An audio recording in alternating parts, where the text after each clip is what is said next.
Hello बच्चों, आइए हम कक्षा 8 में नैतिक शिक्षा विषय के अंतर्गत अगला अध्याय पढ़ते हैं। पाठ 10 कागज का रहस्य। जी हाँ बच्चों, इसका अध्ययन हम पुस्तक की सहायता से करेंगे। कागज का रहस्य। जी हाँ बच्चों, आइए देखते हैं इस पाठ को। बात उस समय की है जब भारत पर ब्रिटिश साम्राज्य का दबदबा बढ़ रहा था।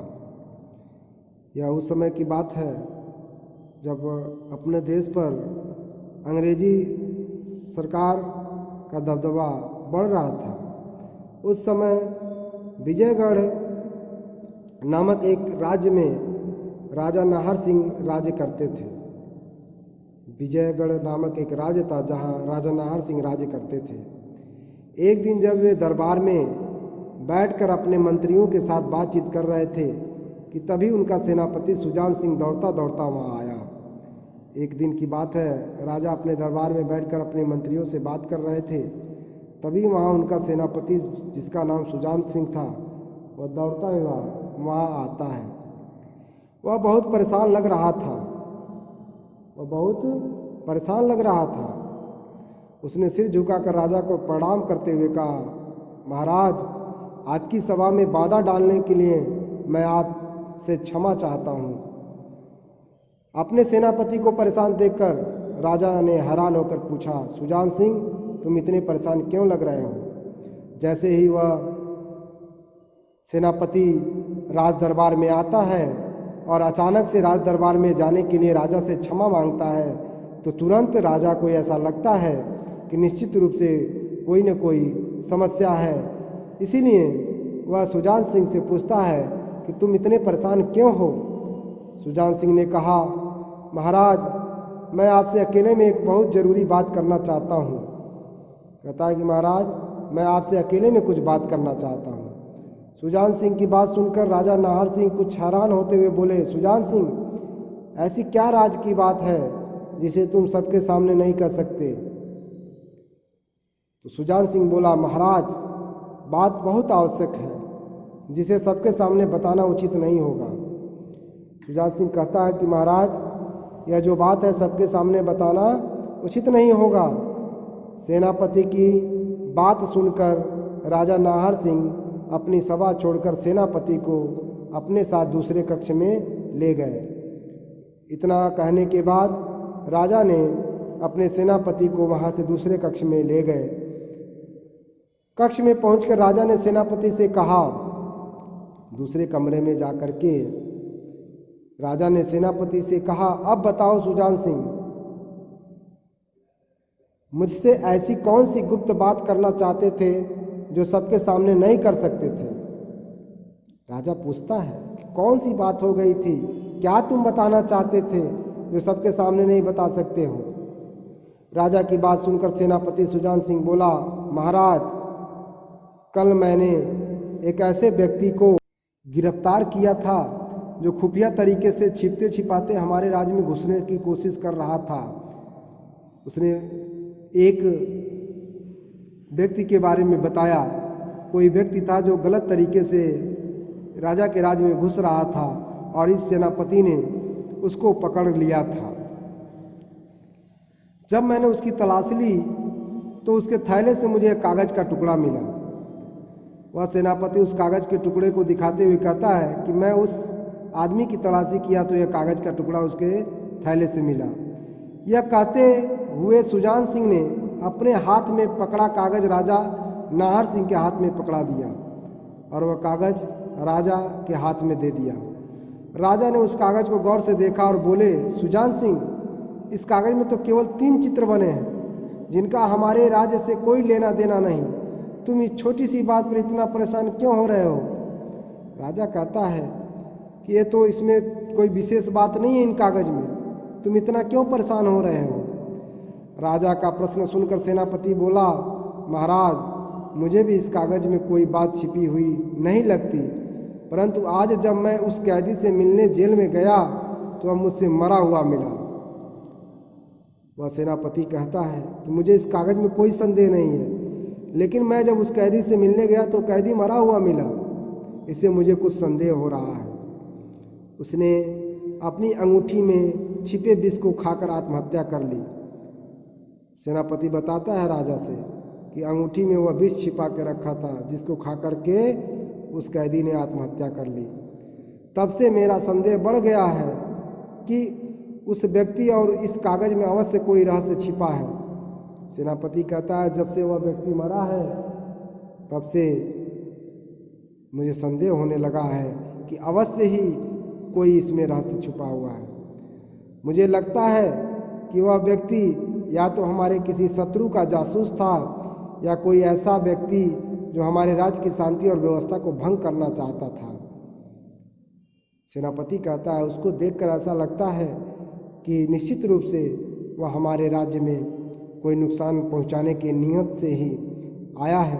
वह हमारे शत्रु का जासूस भी हो सकता है या वह हमारी शांति व्यवस्था को भंग करना चाहता है। अगर इन चित्रों में कोई रहस्य न छिपा हो तो वह भला आत्महत्या क्यों करता? सेनापति कहता है कि यदि इन चित्रों में कोई रहस्य नहीं होता तो वह कैदी आत्महत्या क्यों करता? राजा ने एक बार दोबारा उस कागज को ध्यान से देखा।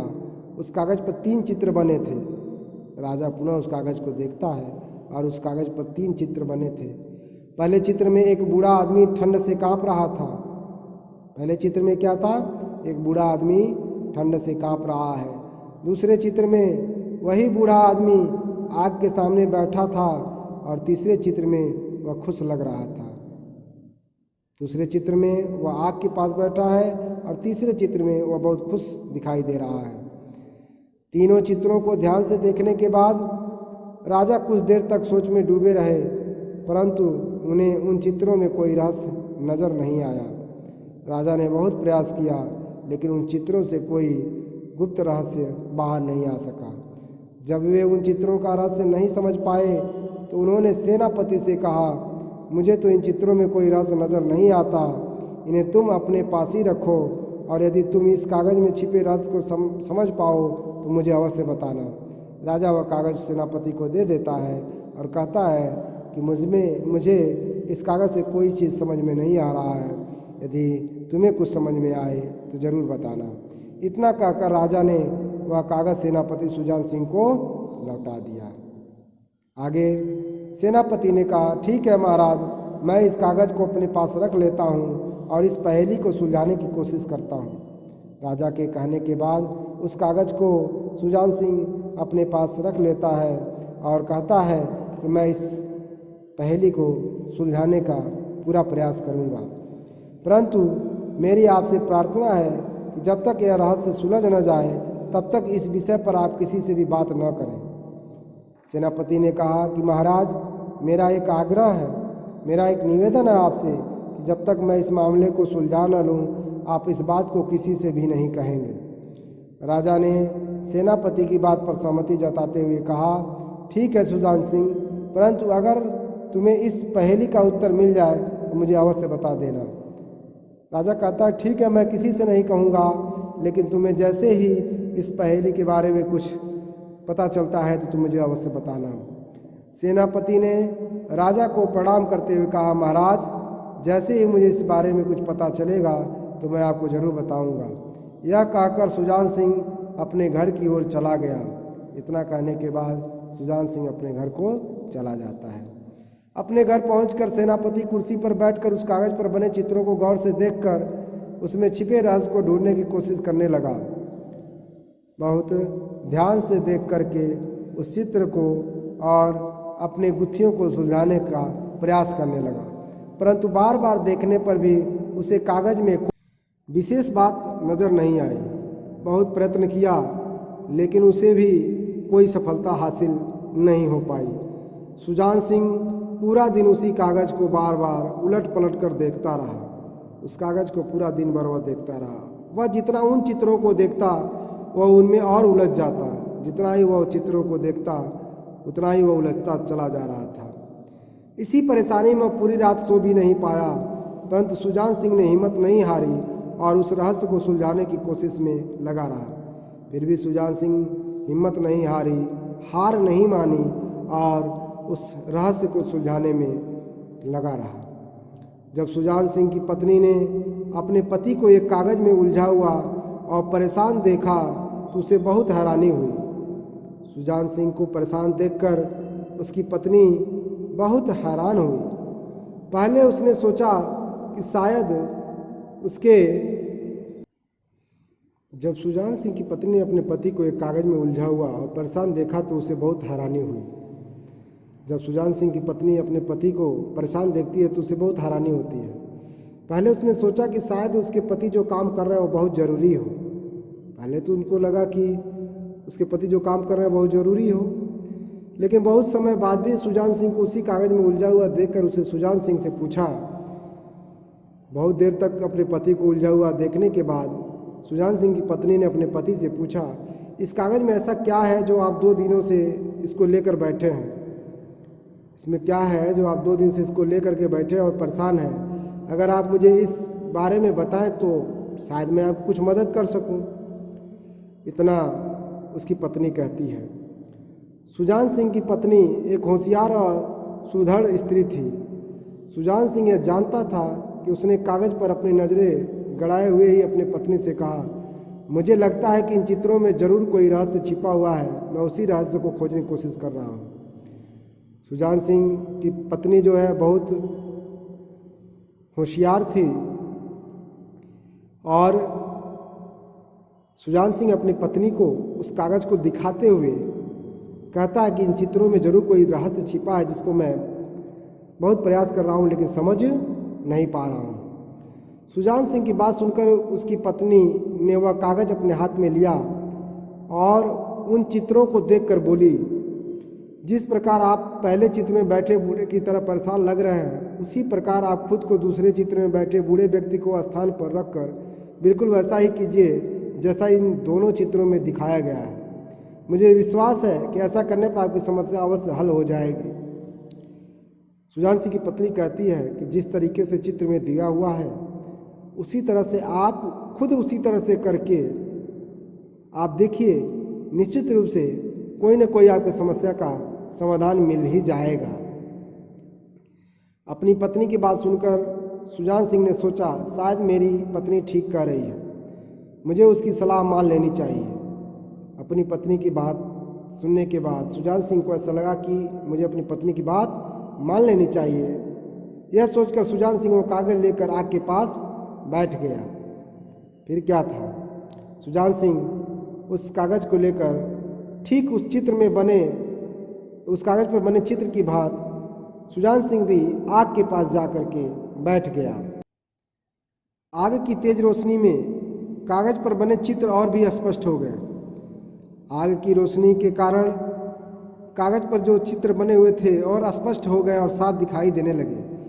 आग की गर्मी से कागज़ के ऊपर चढ़ी मोम परत उतर गई और उसमें छिपे रहस्यात्मक संदेश के शब्द स्पष्ट दिखाई देने लगे।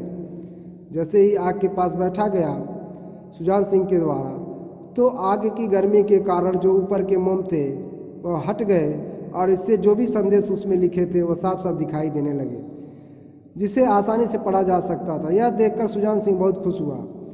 जब उसमें लिखे रहस्य सुजान सिंह पढ़ पाने लगा तो वह बहुत खुश हो गया। जैसे ही सेनापति सुजान सिंह ने उस कागज़ पर लिखे संदेश को पढ़ा, वह क्रोध से लाल हो गया, क्योंकि उस संदेश में सुजान सिंह के राज्य और राजा के विरुद्ध किए जाने वाले षड्यंत्र के बारे में पूरी जानकारी थी। उस चिट्ठी में राजा और उस राज्य के प्रति कुछ लोग षड्यंत्र रच रहे थे, जिसके बारे में पूरी तरह से उसमें लिखा हुआ था और पूरी जानकारी थी उसमें, जिसे यदि सही समय पर ना पकड़ा जाता तो अनर्थ हो जाता। यदि उस रहस्य को सही समय पर न जाना जाता तो निश्चित रूप से उस राज्य को बहुत बड़ा नुकसान उठाना पड़ता।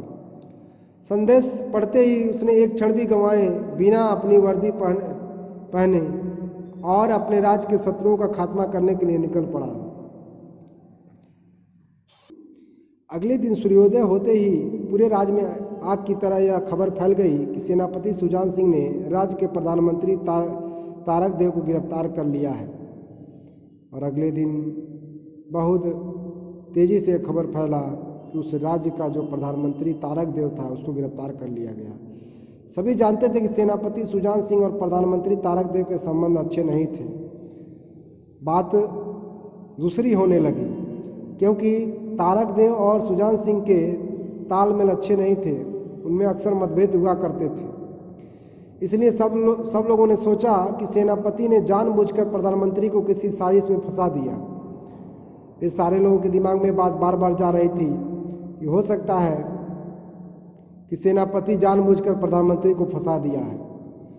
परंतु जल्दी ही लोगों को यह पता चला कि प्रधानमंत्री तारक देव को राज्य तथा राजा के खिलाफ षड्यंत्र रचने के आरोप में गिरफ्तार किया गया है और प्रधानमंत्री तारक देव पर राजा नाहर सिंह के खुले दरबार में मुकदमा चलेगा। बात सारी स्पष्ट हो गई। यह सारे लोगों के अंदर यह बात पहुंच गई कि तारक देव को क्यों गिरफ्तार किया गया है। तारक देव को इसलिए गिरफ्तार किया गया था कि तारक देव अपने राज्य तथा अपने राजा के खिलाफ षड्यंत्र रच रहा था। अब तारक देव के खिलाफ राजा के खुले दरबार में मुकदमा चलेगा, साथ ही उस मुकदमे पर फैसला भी खुले दरबार में ही होगा। सारी चीज़ें खुले दरबार में होंगी। पूरे राज्य में प्रधानमंत्री की छवि बहुत अच्छी थी। पूरे राज्य में उस प्रधानमंत्री की जो छवि थी बहुत अच्छी थी। राजा हो या प्रजा सभी उन पर आंख मूंद कर विश्वास करते थे। प्रधानमंत्री तारक देव पर सभी लोग आंख बंद करके भरोसा करते थे।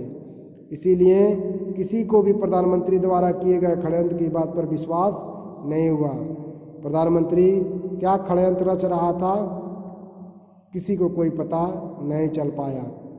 सभी यही समझते रहे कि सेनापति सुजान सिंह अपनी शत्रुता के कारण चालाकी से प्रधानमंत्री को फंसाने की कोशिश कर रहा है। पूरे राज्य में लोग यही समझते रहे कि सेनापति अपने व्यक्तिगत शत्रुता के कारण प्रधानमंत्री को फंसा रहा है। अगले दिन सुबह प्रधानमंत्री पर खुले दरबार में चलने वाला मुकदमा देखने के लिए राज दरबार में भारी भीड़ एकत्रित हो गई। राजा के दरबार में बहुत भीड़ उपस्थित हुई वह मुकदमा देखने के लिए। वहाँ उपस्थित सभी लोग बेचैनी से मुकदमा शुरू होने का इंतजार कर रहे थे। वहाँ के लोग बड़ी बेचैनी के साथ इंतजार कर रहे थे कि अब मुकदमा शुरू होगा, देखा जाए कि कौन झूठा है कौन सच्चा है। थोड़ी देर में राजा नाहर सिंह आकर अपने सिंहासन पर बैठे। उनका आदेश पाते ही मुकदमा शुरू किया गया। जैसे ही राजा आकर के अपनी गद्दी पर बैठते हैं और आदेश देते हैं, फिर मुकदमा शुरू हो जाता है। सबसे पहले प्रधानमंत्री को जंजीरों में बांधकर राज्यसभा में लाया गया। प्रधानमंत्री को जंजीरों से बांधा गया था और उसको राज्यसभा में लाया गया।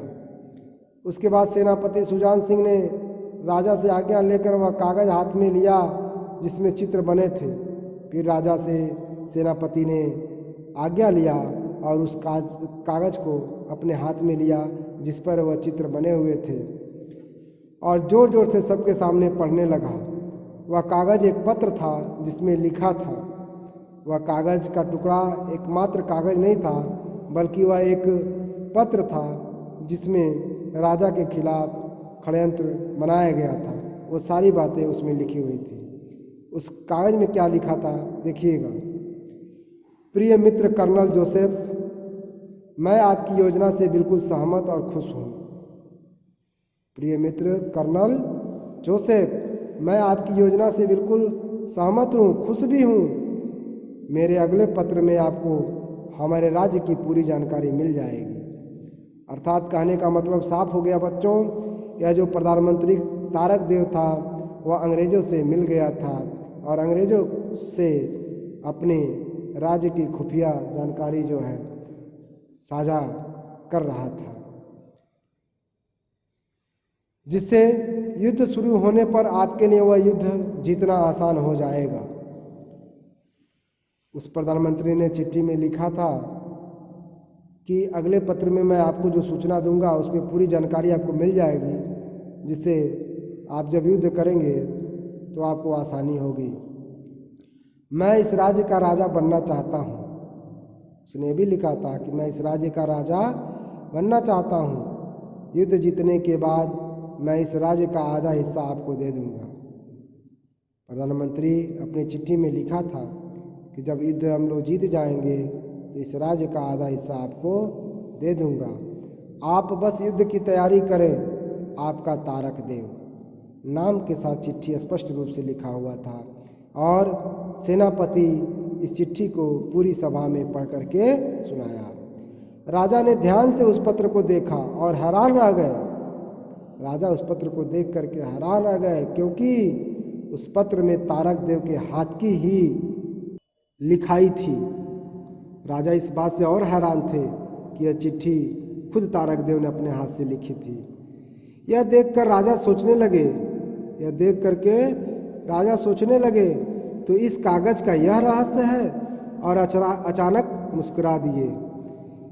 और फिर राजा मुस्कुरा देते हैं। इसके बाद सेनापति सुजान सिंह ने प्रधानमंत्री तारक देव के घर से मिले और भी कई सबूत राजा नाहर सिंह को दिखाए। सेनापति तारक देव के घर से लाए गए कुछ और सबूतों को राज दरबार में दिखाता है। राजा नाहर सिंह ने प्रधानमंत्री तारक देव की तरफ से देखकर कहा, सारे सबूत आपके खिलाफ है तारक देव, जो बताते हैं कि आपने मेरे और मेरे राज्य के विरुद्ध अंग्रेजों के साथ मिलकर षड्यंत्र किया है। राजा तारक देव की तरफ देख करके कहते हैं कि तारक देव, आपके खिलाफ सारे सबूत हैं, आपने निश्चित रूप से मेरे और अपने राज्य के खिलाफ षड्यंत्र किया है। वह तो हमारे सेनापति सुजान सिंह की समझदारी और होशियारी के कारण हम बच गए। राजा ने इतनी बात तारक देव की तरफ देखते हुए कहा। राजा की बात सुनकर प्रधानमंत्री अपना सिर झुकाए चुपचाप खड़ा रहा। प्रधानमंत्री तारक देव इतनी बात सुनने के बाद अपना सिर झुकाकर चुपचाप खड़ा रहा। राजा ने उससे अपने बचाव में उसकी राय पूछी। राजा ने बचाव में उसकी राय पूछी, मगर वह फिर भी चुप रहा। इसके बाद सभी दरबारियों के साथ विचार विमर्श करके राजा नाहर सिंह ने तारक देव को फांसी की सज़ा देने का निर्णय लिया। सारे लोगों से विचार विमर्श करने के बाद राजा ने तारक देव को फांसी देने की विचार बनाए और निर्णय लिया। इसके बाद राजा नाहर सिंह ने सेनापति सुजान सिंह को उसकी वफादारी और समझदारी के लिए इनाम के रूप में सोने की तलवार दी, और अपने सेनापति नाहर सिंह ने अपने सेनापति सुजान सिंह को उसकी वफादारी, ईमानदारी और राज्य के प्रति निष्ठा के लिए उपहार स्वरूप तलवार दिया, वो भी सोने का बना हुआ। राज्य की पूरी प्रजा सेनापति की बहादुरी की जय जयकार करने लगी, और राज्य में उपस्थित जितनी जनता थी वह सब उस सेनापति की जय जयकार करने लगी। दोषी को सजा हो जाने के बाद सुजान सिंह ने चैन की सांस ली, क्योंकि अब विजयगढ़ देशद्रोहियों और षड्यंत्रकारियों से सुरक्षित था।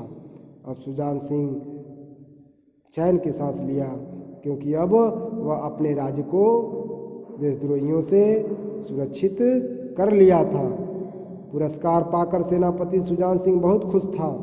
इसी खुशी के बीच अचानक उसे अपनी पत्नी की याद आ गई, जिसके सुझाव पर अमल करके वह इस गुत्थी को सुलझा पाया था। पुरस्कार पाने के बाद वह बहुत खुश था, लेकिन अचानक उसको अपनी पत्नी का ध्यान आया और उसे लगा कि आज जो मैं यह गुत्थी सुलझा पाया हूँ, यह निश्चित रूप से मेरी पत्नी का ही देन है। इसीलिए वह राजा से अनुमति लेकर जल्दी अपनी पत्नी को खुशखबरी देने के लिए घर की ओर चल दिया, और राजा से जल्दी छुट्टी मांगता है और वह अपने घर को चला जाता है। तो बच्चों, इस कहानी से हमें क्या शिक्षा मिलती है, आइए देखते हैं। बुद्धिमानी और चतुराई से बड़ी समस्या का हल निकाला जा सकता है। तो बच्चों, इस कहानी में हमें यह सीख मिलती है कि यदि हम थोड़ी सी बुद्धिमानी से अपना काम लें, थोड़ी चतुराई रखें, तो बड़े से बड़ी समस्याओं का हल हम आसानी से निकाल सकते हैं। तो बच्चों, इस तरह से यह पाठ समाप्त होता है। Thank you.